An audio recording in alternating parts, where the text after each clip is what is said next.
This is planetmosh.com. I'm here at Download 2015 and I'm joined by Apocalyptica. How are we guys doing? We are doing great. We are doing very good. Good to hear. You're down a little bit early on. You're not playing till tomorrow, is that correct? Yeah, we play tomorrow afternoon, 1:30. We just came from Montreal. We finished yesterday our North American tour of 40 shows, 2 months. Been there and now it's kind of on the way home to do a download. But it's good to be back here. It's our third time playing this festival. At least third, even fourth. I think at least third time. I can't remember anymore, but it's always good to be back. I think it's your first appearance for like 7 years. I think the last time we played was 2008. So from that point of view, it must be quite good to be back. Yeah. Well, here anyway, because I know you've played in the UK since. Yeah, and it's actually what is really cool that also we do now the download, and we will have this weekend and we will announce the headlining shows for UK for end of November. Oh, so nice! So there's a UK tour coming as well. Yeah. That's awesome. So you've just brought out Shadowmaker, your third album, third album. What am I doing? This is the first time you've done the album with one regular singer, Frankie Perez. How different was it doing it with one permanent singer as opposed to bringing in a load of guest stars? Did you find it was a lot more consistent or something like that?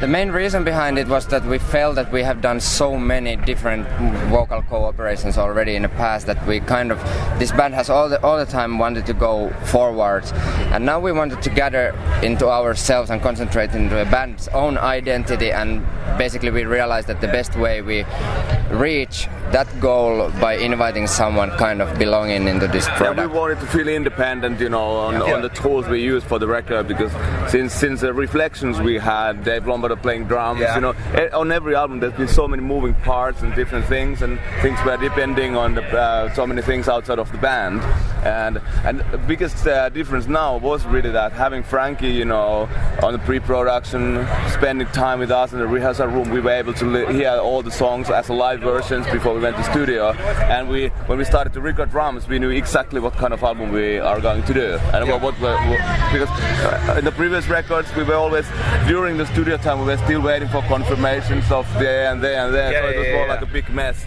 And this time it was actually easy project. Actually, recording project was the easiest recording we've done. But still, we have not changed the concept. Yeah. We are still like a mostly instrumental band, but we are still playing the instrumental songs in the live shows, and then there's some songs with a The thing was also we wanted to connect. We felt that a little bit disconnected the fact that we have different singers on the record, and then we had a different guy touring with us.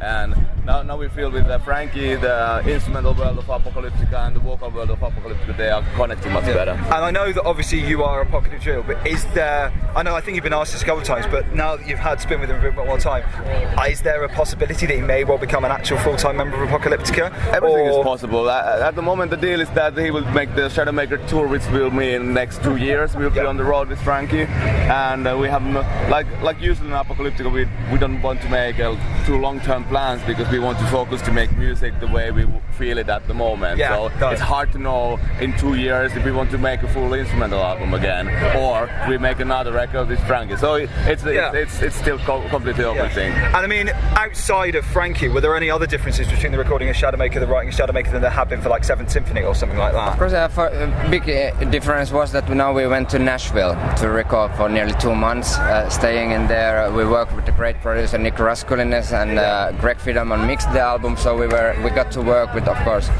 great and top class guys. The album, because of our amazing time in a rehearsal room and concentration, practicing and all those pre-production, also I think the final result sounds like that. It's very detailed and clarified and well thought beforehand, and that's cool. And working with Nick was great in studio. It was all about getting the performance right, to get the right feel for the performance of every take.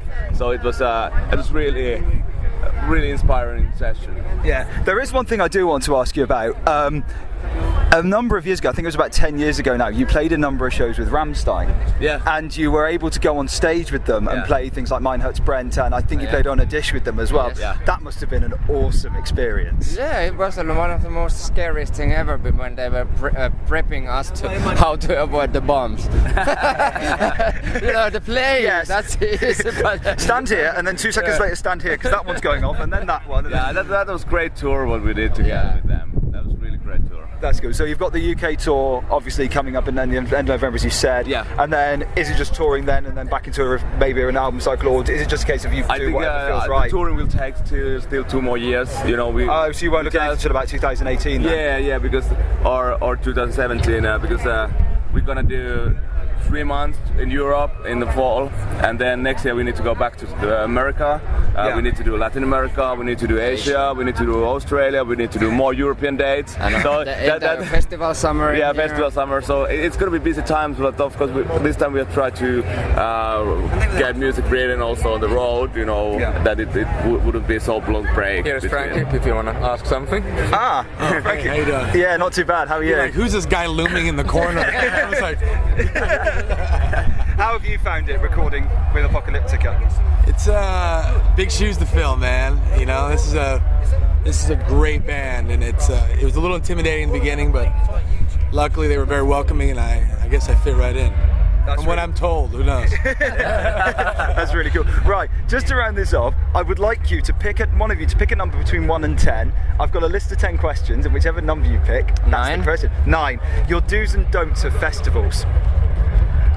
What should you do? What shouldn't you do? Any stories you've heard about things you shouldn't do, or things that people should prepare for maybe advice for other bands who may be playing festivals, or just punters? First of all, I would like to do my work, and I wouldn't like to do anything that restricts me coming again to do my work in the next year. Basically stay out of trouble. Yeah, no, I got that. So basically, you get in, do the job, and make sure you toe the line somewhere down the line. That's absolutely brilliant. Guys, thank you very much. You've been an absolute pleasure. Thank you. Cheers.